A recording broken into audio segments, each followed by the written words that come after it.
소아과 예약하려면 새벽 6시에 전화해야 합니다. 그것도 예약 가능한 날이 있으면 다행이에요. 응급실에서 아이가 열이 40도인데 4시간을 기다렸다는 글, 맘카페에 매일 올라와요. 산부인과는 우리 동네에 아예 없어요. 차 타고 1시간 가야 해요. 이게 2026년 대한민국 현실입니다. 근데 더 황당한 건요. 한국 의사 수 인구 1000명당 2.7명입니다. OECD 38개 나라 중에서 거의 꼴찌예요. 평균이 3.9명인데 우리는 2.7명이에요. 그런데 병원 장비는 넘쳐나요. MRI는 OECD 평균의 거의 2배고요. 병상 수는 평균의 3배입니다. 장비는 세계 최고 수준인데 정작 그걸 다룰 의사가 없는 거예요. 근데요, 더 황당한 게 있어요. 한국 의사 연봉은 OECD 1위입니다. 봉직의 기준으로 평균 약 2억 6천만 원이에요. 국세청 신고 기준으로는 평균 4억 원이 넘습니다. 의사는 부족한데 연봉은 세계 최고? 쉽게 말하면요. 손님은 줄 서 있는데 요리사가 모자란 식당이에요. 근데 그 요리사 월급이 세계에서 제일 비싼 거예요. 왜 그럴까요? 공급이 부족하니까 가격이 올라간 겁니다. 2026년 2월 10일, 바로 어제입니다. 정부가 드디어 결정을 내렸어요. 서울정부청사에서 보건의료정책심의위원회를 열고 5년간 의대 정원 3,342명 증원을 확정했습니다. 연평균 668명이에요. 근데요, 대한의사협회 김태구 회장은 이 자리에서 뭘 했냐면요. 회의 도중에 자리를 박차고 나갔어요. 이석한 겁니다. 그리고 총 파업까지 거론하고 있어요. 의사가 이렇게 부족한데 왜 의사들은 증원을 사활을 걸고 막으려는 걸까요? 의대 증원 문제, 이건 단순히 의사들끼리의 싸움이 아닙니다. 여러분이 매달 내는 건강보험료에 직접 영향을 줘요. 여러분 동네 병원이 살아남느냐, 문 닫느냐의 문제이기도 하고요. 나중에 내가 아플 때, 내 부모님이 쓰러졌을 때 갈 병원이 있느냐, 없느냐의 문제예요. 이 시리즈 앞으로도 계속 다룰 건데요. 의료 문제 놓치고 싶지 않으시면 좋아요 한 번만 눌러주세요. 오늘 이 영상에서 전부 다 알려드릴게요. 증원이 왜 필요한지, 의사들은 왜 목숨 걸고 반대하는지, 건강보험료에는 어떤 영향을 주는지, 그리고 만약에 증원을 안 하면 2040년에 무슨 일이 벌어지는지까지요. 이 영상 하나면 의대 증원 논란이 전부 정리됩니다. 근데요, 이 숫자보다 더 무서운 게 있어요. 지금 이 순간에도 여러분 동네에서 소아과가 사라지고 있다는 겁니다. 소아청소년과 전공의 충원율 얼마일 것 같으세요? 17.4%입니다. 역대 최저예요. 100명 뽑겠다고 했는데 17명밖에 안 온 거예요. 2018년만 해도 충원율이 113%였거든요. 경쟁이 붙을 만큼 인기 있었어요. 그때는 소아과 하겠다는 의사가 넘쳤습니다. 7년 만에 뭐가 달라진 걸까요? 지금은요, 지원율이 2.4%예요. 사실상 아무도 안 가겠다는 겁니다. 2023년에 대한소아청소년과 의사회가 선언한 거 아세요? 폐과 선언이요. 소아과를 접겠다고 한 거예요. 숫자만 보면 실감이 안 나죠? 구체적으로 보여드릴게요. 2018년에 전국 소아과 의원이 4,200곳이었거든요. 2025년에는 3,500곳으로 줄었습니다. 7년 동안 700곳이 문 닫은 거예요. 강남 세브란스 병원 아시죠?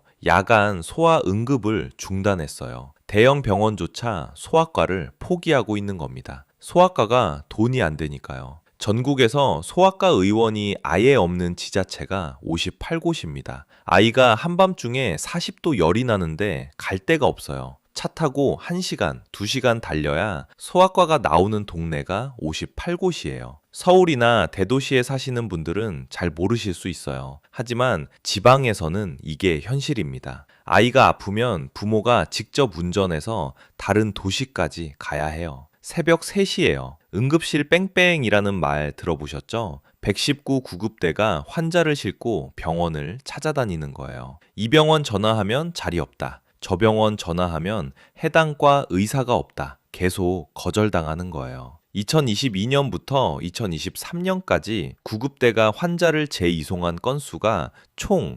9,414건입니다. 하루 평균 12.9명이에요. 매일 13명 가까운 사람들이 병원을 찾아 떠돌았다는 뜻이에요. 구급차 안에서요. 아이가 밤에 열이 나는데 갈 곳이 없다. 이건 남의 이야기가 아닙니다. 지금 대한민국에서 벌어지고 있는 일이에요. 실제로 한 산모가 출산 중 위급 상황이 발생했는데요. 후송을 요청했어요. 몇 곳에서 거절당했을까요? 75곳입니다. 75곳의 병원이 산모를 받아줄 수 없다고 했어요. 생명이 왔다 갔다 하는데 75번을 전화해야 하는 나라. 이게 2026년 대한민국이에요. 전국 250개의 시군구 중에 응급의료 취약지가 98곳이에요. 39.2%입니다. 전남 17곳, 경북 16곳, 강원 15곳, 10곳 중 4곳은 응급 상황에서 제대로 된 치료를 받기 어렵다는 뜻이에요. 소아과만 문제냐고요? 아닙니다. 2024년에 전공의 절반이 병원을 떠났습니다. 절반이요.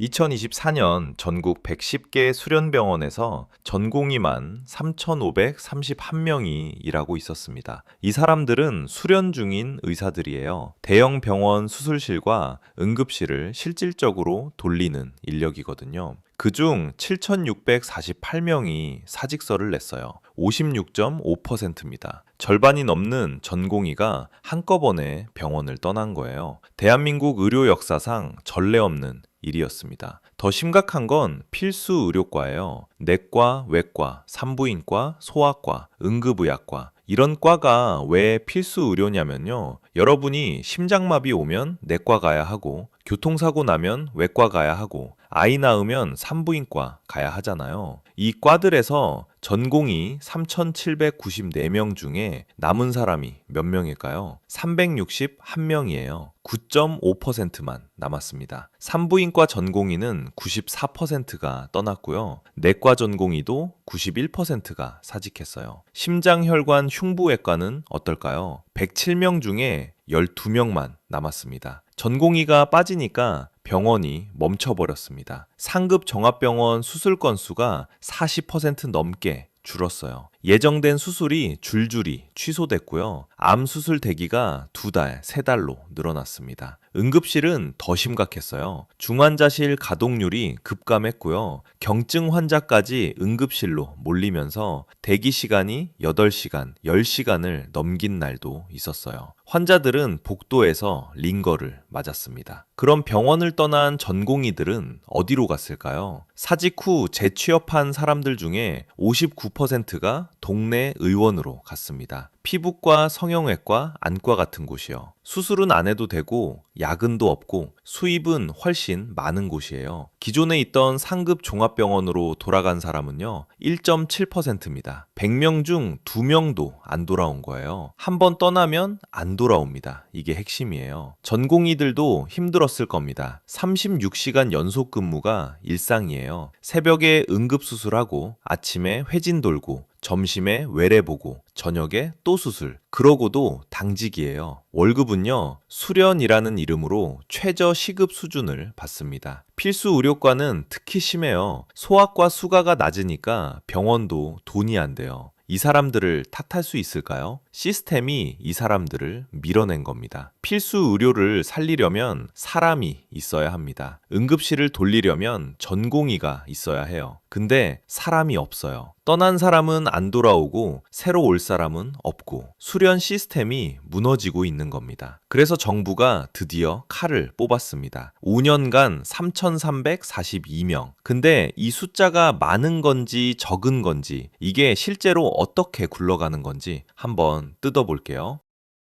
숫자 하나씩 뜯어볼게요. 2027년 490명 증원합니다. 첫 해니까요. 교육 현장 부담을 줄이겠다고 80%만 반영해요. 2028년부터 2029년까지는 매년 613명씩 늘립니다. 그리고 2030년부터가 본격적이에요. 기존 의대 증원 613명에 공공의대 100명, 지역 신설 의대 100명이 추가됩니다. 그래서 2030년하고 2031년은 매년 813명이에요. 5년간 총 3,342명, 연평균 668명이 새로 의대에 들어가는 겁니다. 지금 의대 정원이 3,058명이거든요. 2026년 기준이에요. 여기에 증원분을 더하면 2030년 이후엔 매년 3,871명이 의대에 입학하게 됩니다. 쉽게 비교하면요. 지금보다 약 26.6%가 늘어나는 거예요. 많이 늘어나는 거죠? 대학별로 증원 상한도 정해놨어요. 정원 50명 이상인 국립대는 30%까지, 사립대는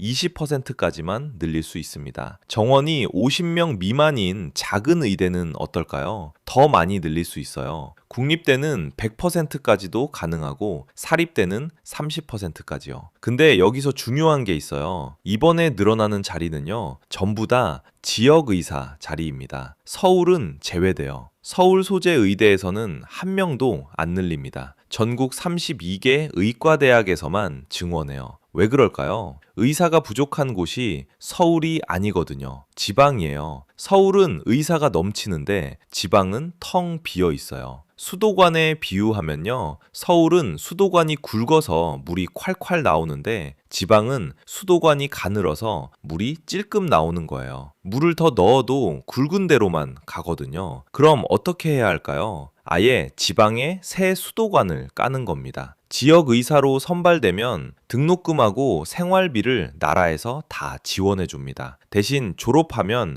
지역 의료기관에서 10년 동안 의무 복무해야 해요. 10년이요. 쉬운 조건일까요? 아닙니다. 의대 6년, 인턴 1년, 전공의 4년에 의무 복무 10년이면요. 의사가 되겠다고 결심한 순간부터 21년은 묶이는 거예요. 하지만 이분들이 여러분 동네의 병원을 지켜줄 사람들입니다. 소아과가 없는 58개 지자체, 응급실이 텅 빈 지방병원, 거기에 갈 의사를 키우겠다는 거예요. 2030년부터는 공공의대도 생기고 지역에 신설의대도 만듭니다. 각각 100명씩이요. 그리고 2029년에 다시 한번 수급 추계를 해서 증원 규모를 재조정할 수도 있어요. 고정된 숫자가 아니라는 거죠. 여기까지 들으면 좋은 거네 싶잖아요. 의사도 늘리고 지방도 살리고. 근데 의사들은 왜 이걸 사활을 걸고 반대하는 걸까요?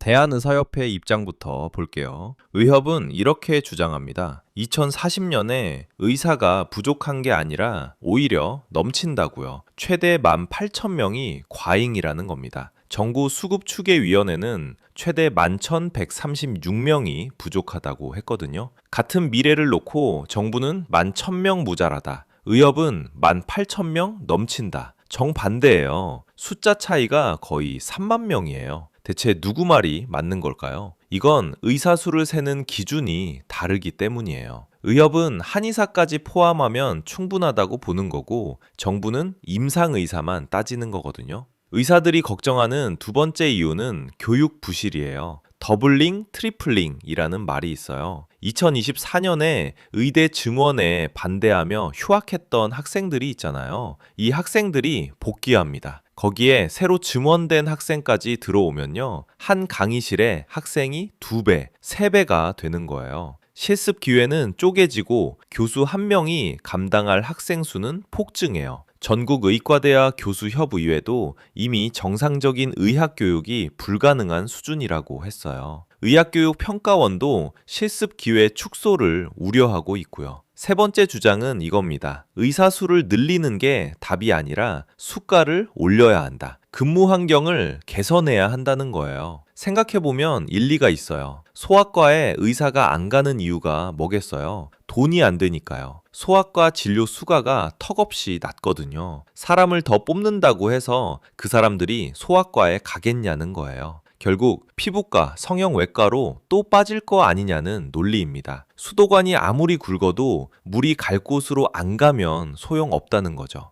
네 번째 주장도 있어요. 의사가 늘면 의료비가 폭등한다는 겁니다. 의사 유발 수요라는 이론인데요. 의사가 많아지면 불필요한 검사와 진료를 늘려서 돈을 벌려 한다는 논리예요. 일리가 있어 보이죠? 근데 OECD 데이터를 보면요. 의사 수와 국민 1인당 의료비 사이에 뚜렷한 상관관계가 없습니다. 의사가 많은 독일이나 프랑스의 의료비가 한국보다 낮은 경우도 있어요. 의사 선생님들 입장도 이해합니다. 힘들게 공부했는데 경쟁이 늘어나는 게 불안할 수 있어요. 하지만 보정심 당일에 벌어진 일은 좀 충격적이었습니다. 김태구 의협 회장이 회의 도중에 이석했어요. 자리를 뜬 거예요. 그러고는 총파업 가능성을 시사했습니다. 받아들일 수 없다면 파업에 돌입할 수 있다고요. 국가건강검진 보이콧까지 검토하고 있다는 얘기도 나왔어요. 2024년에 전공의들이 다 떠나서 의료 대란이 왔는데요. 또 파업을 하겠다는 겁니다. 정리하면 핵심 쟁점은 5가지예요. 첫째, 의사 수가 정말 부족한가? 과잉인가?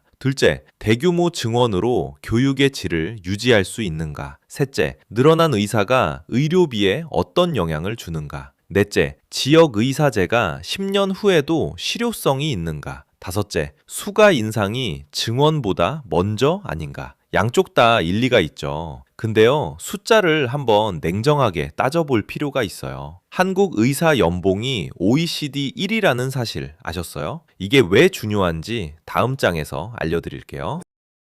의사 연봉이 OECD 1위라는 거 아셨어요? 국세청 자료 기준으로요. 한국 의사 평균 소득이 4억 원입니다. 중위 소득만 해도 2억 7천만 원이에요. OECD 봉직의 평균 연봉 순위에서도 1위입니다. 약 2억 6천만 원이에요. 전 세계에서 가장 많이 버는 의사가 바로 한국에 있다는 뜻이에요. 독일보다 높고요. 미국 봉직계보다도 높습니다. 근데 더 놀라운 건 상승 속도예요. 2014년에 의사 사업소득이 2억 1천만 원이었거든요. 그게 2022년에 4억 원이 됐어요. 8년 만에 2배가 뛴 겁니다. 같은 기간에 직장인 평균 연봉은요, 거의 제자리였어요. 의사 소득만 로켓처럼 올라간 거죠. 왜 이렇게 된 걸까요? 국제 비교를 좀 더 해볼게요. 미국 봉직의 연봉이 약 23만 달러예요. 독일은 약 15만 달러, 일본은 약 12만 달러입니다. 한국은요,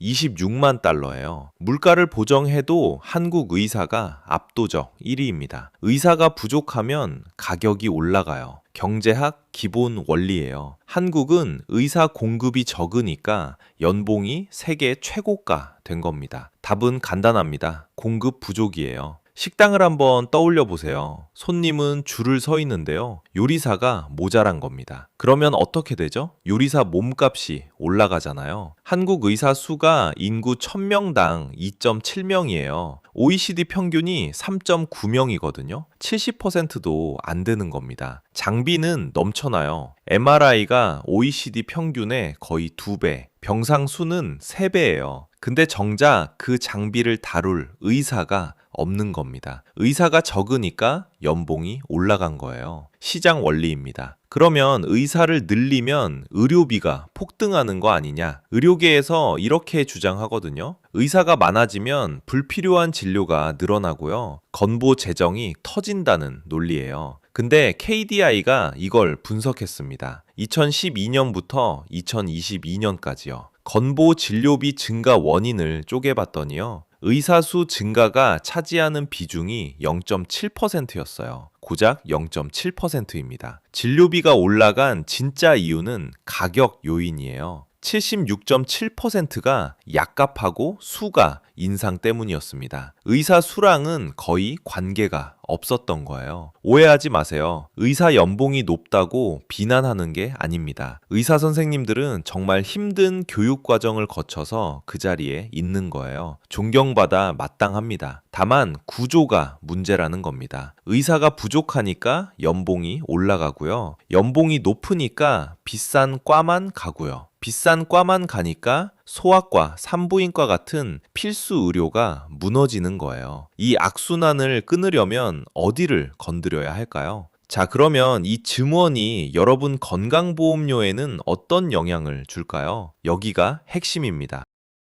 여러분, 매달 건강보험료 얼마 내세요? 직장인이면 월급에서 자동으로 빠지니까 잘 모를 수도 있어요. 근데 이 건강보험이요, 2026년에 적자로 돌아섭니다. 3,072억 원 적자예요. 작년까지만 해도 2조 6천억 흑자였거든요. 1년 만에 적자 전환입니다. 흑자에서 적자로. 이 속도가 심상치 않아요. 더 무서운 숫자 보여드릴게요. 건보 진료비가 2020년에 86조 9천억이었어요. 2024년에는 116조 2천억이 됐습니다. 4년 만에 33.7%가 뛴 거예요. 30조가 늘어난 겁니다. 외래 진료비만 따로 보면요, 36조에서 51조로 올랐어요. 42.2% 폭증입니다. 왜 이렇게 급증할까요? 병원 한 번 가면 건보에서 나가는 돈이 매년 기록을 경신하고 있는 거예요. 이 속도로 가면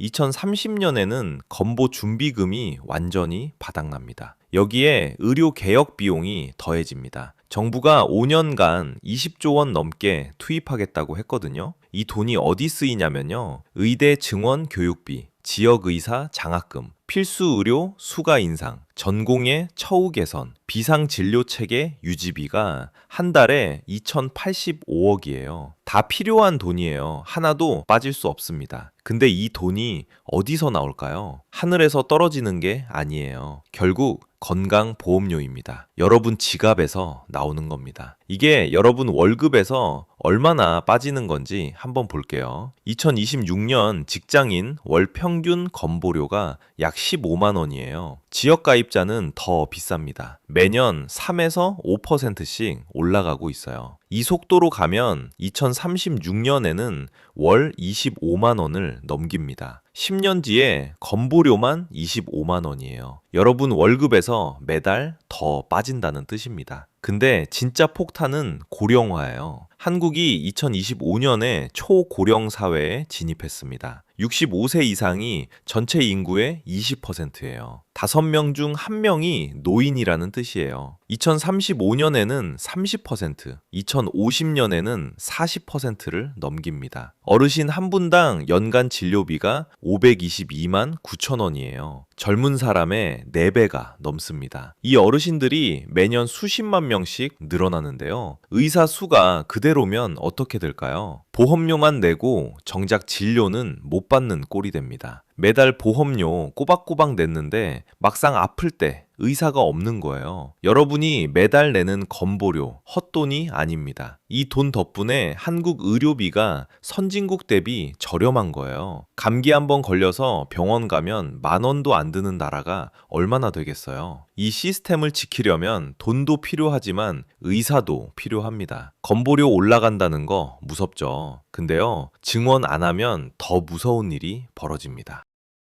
2040년 의사가 최대 11,136명 부족합니다. 10,000명이 넘어요. 이게 그냥 숫자가 아닙니다. 현실로 바꿔보면요, 지금도 응급의료 취약지가 전국 250곳 중 98곳이에요. 거의 40%입니다. 전남에 17곳, 경북에 16곳, 강원에 15곳. 이 동네에 사는 분들은요, 골든타임 안에 응급실에 도착하기가 사실상 불가능해요. 119 구급대가 환자를 싣고 돌아다녀도 받아주는 병원이 없는 거예요. 증원 없이 고령화가 진행되면 이 취약지가 더 늘어납니다. 수도권 외곽도 안전하지 않아요. 고령화 쓰나미가 밀려옵니다. 2035년에 노인 인구 비율이 30%를 넘어요. 장기 요양이 필요한 분이 2040년에 210만 명이 됩니다. 지금 102만 명인데요. 2배가 넘게 늘어나는 거예요. 치매 환자도 급증합니다. 뇌졸중도 늘어나요. 이분들을 매일 돌봐야 하는데 의사가 없으면 어떻게 됩니까? 병원이 아니라 집에서 아픈 채로 버텨야 하는 겁니다. 자식들이 직장 관두고 부모님 병간호하는 시대가 올 수도 있어요. 비유를 하나 할게요. 동네에 불이 났는데 소방관이 부족합니다. 불은 지금 이 순간에도 번지고 있어요. 그런데 소방관 월급이 높다고 더 뽑지 말자는 겁니다. 말이 됩니까? 안 되죠. 지금 소방관을 당장 더 뽑아도요, 훈련시키고 현장에 투입하려면 시간이 걸리잖아요. 의사도 마찬가지입니다. 의대 6년, 인턴 1년, 전공의 4년, 총 11년이 걸려요. 주사 한 대 놓는데도 11년이 필요한 겁니다. 일본이 2000년대 중반에 겪었던 일입니다. 의사 부족으로 지방 병원들이 하나둘 문을 닫았어요. 산부인과가 특히 심했거든요. 그래서 일본 정부가 의대 정원을 1800명 늘렸습니다. 독일도 마찬가지예요. 2010년대 초반에 의사 부족을 겪었는데요. 정원을 6,000명 늘렸어요. 지금은 어떻게 됐냐면요. 두 나라 모두 지방 의사 수가 회복됐습니다. 근데 한국은 그 교훈을 안 배웠어요. 지금 우리가 2040년에 만날 위기는 일본이 20년 전에 겪었던 위기예요. 다른 나라들은 이미 대응했는데 우리만 늦은 겁니다. 2040년이 되면 지금 30살인 분이 50살이에요. 바로 여러분 얘기입니다. 11년이요. 2027년에 증원을 시작해도요. 그 학생들이 전문의가 되는 건 2038년입니다. 2040년 의사 부족에 겨우 맞추는 타이밍이에요. 사실 이미 늦었다는 얘기도 나옵니다. 2029년에 차기 수급 추계를 다시 하기로 했는데요. 그때 부족 규모가 더 커지면 추가 증원이 필요할 수도 있어요. 무섭게 들리시죠? 하지만 알아야 대비할 수 있습니다. 2040년에 병원 갈 사람이 누구예요? 바로 지금 이 영상 보고 계신 여러분입니다. 그래서 우리가 꼭 알아야 할 게 있어요.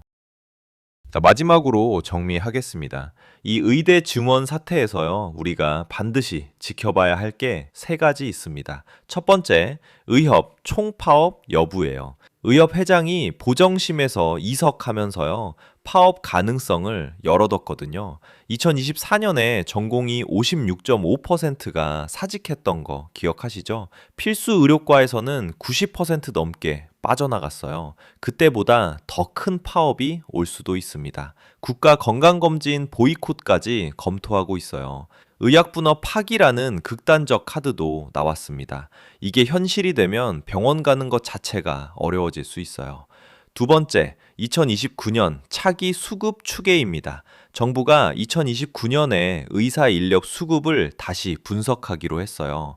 이 결과에 따라서 증원 규모가 달라질 수 있습니다. 늘어날 수도 있고 줄어들 수도 있어요. 지금 3,342명이 확정이지만요. 2029년 추계 결과가 게임 체인저가 될 수 있습니다. 의협 말대로 의사가 남는 걸로 나오면요. 증원이 줄어들겠죠. 반대로 부족이 더 심한 걸로 나오면 추가 증원이 불가피합니다. 세 번째, 건보료 인상률이에요. 의료개혁에 5년간 20조 원이 들어간다고 했잖아요. 이 비용은 결국 여러분 건강보험료에 반영됩니다. 지금도 건보료가 매년 조금씩 올라가고 있는데요. 여기에 증원 비용까지 더해지면 인상폭이 커질 수 있어요. 얼마나 올리느냐, 이게 핵심입니다. 국민 여론 한번 볼까요? 한국갤럽 조사에서 의대 증원 찬성이 76%였습니다. 반대가 19%였고요. 4명 중 3명이 찬성한 겁니다. 하지만 건보료가 크게 오르면 이 여론도 바뀔 수 있어요. 정치인들은 여론을 보고 움직이거든요. 여론 76% 찬성의 힘은 큽니다. 이건 우리가 만든 거예요. 관심을 끄지 마세요. 선거 때 후보들 의료 정책 공약 꼭 확인하세요. 우리 동네 병원이 얼마나 부족한지 관심 가져주세요. 건강검진 꼬박꼬박 받으세요. 무관심이 가장 위험합니다. 이 문제는 정치인이 해결하는 게 아니에요. 국민이 지켜봐야 움직입니다. 3줄 요약해드릴게요. 하나, 한국 의사 수는 OECD 꼴찌인데 연봉은 1위입니다. 공급 부족이 만든 구조적 모순이에요. 둘, 5년간 3,342명 증원이 확정됐습니다. 하지만 효과가 나오는 건 2038년부터예요. 셋, 건보료는 오르고 의협은 파업을 예고했습니다. 우리가 지켜봐야 합니다. 찬반 어느 쪽이든요. 결국 아프면 병원에 가야 하는 건 우리 모두 같아요.